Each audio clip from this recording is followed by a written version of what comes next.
What's up, guys? I'm Des here from this Trying Family Money Show. Let's do this again, take two. Today on Business 101, Business School 101, we're going to learn about compound interest. Started this off in another video, but my battery ran out, so let's go. I usually upload these by themselves on as parents, and you not have a plan tube in your Disney Plus and all that stuff on your computer, right?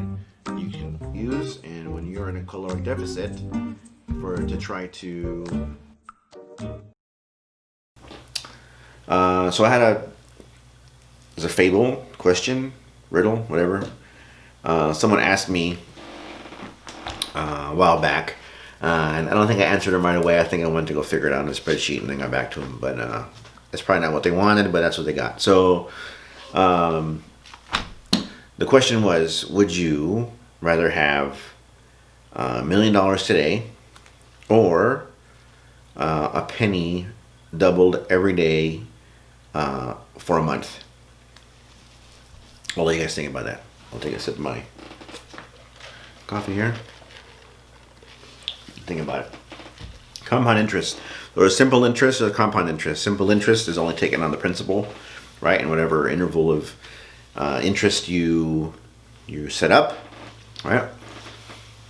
Compound interest is taken on the principal, $100, right? Let's say you have 1% interest. So now after whatever period of time you accumulate your interest, you now have $101.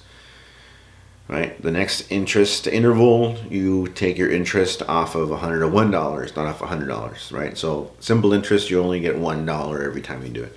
Simple interest, you'll do it 1% of 100, 1% of 101, right? 1% of 101 and some change, right? So you keep getting interest accumulated in whatever interval you set up in the beginning, based off the principal and the interest. Right? So an example, so let's say you have $10,000. You have $10,000, right? And this will help you answer the other question. $10,000, right?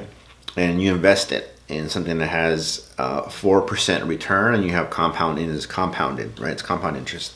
After 10 years, that $10,000 is now $14,802, right? That's without putting any more money in. You just make sure that the return on the investment is always 4%, right?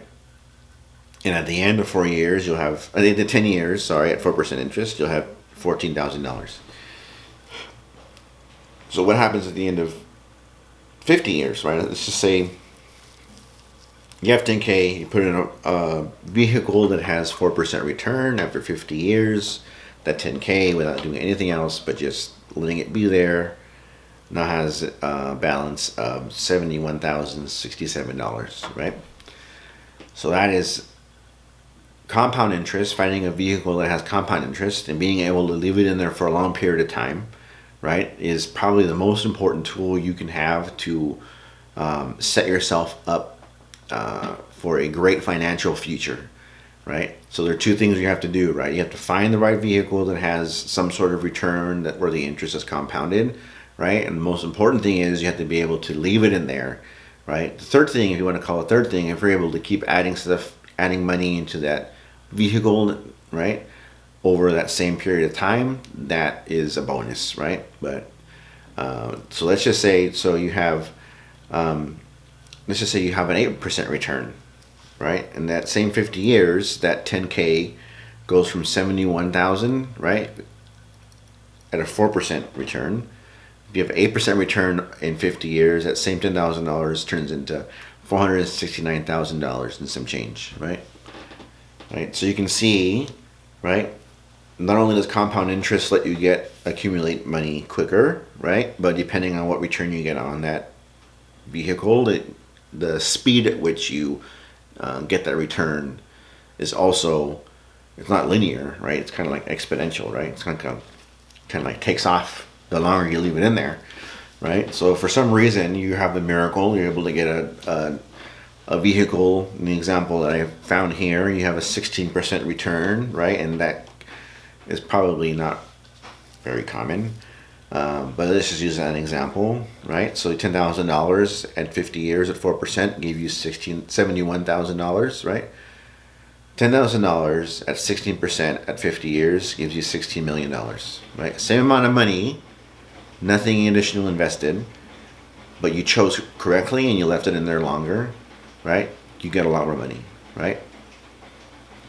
So that's the power of deferred gratification, right? The power of compound interest. And I go back to my original question: would you rather have $1 million today, right, immediate gratification, or would you rather have a penny doubled every day for a month, right?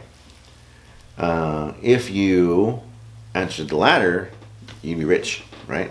$1 million.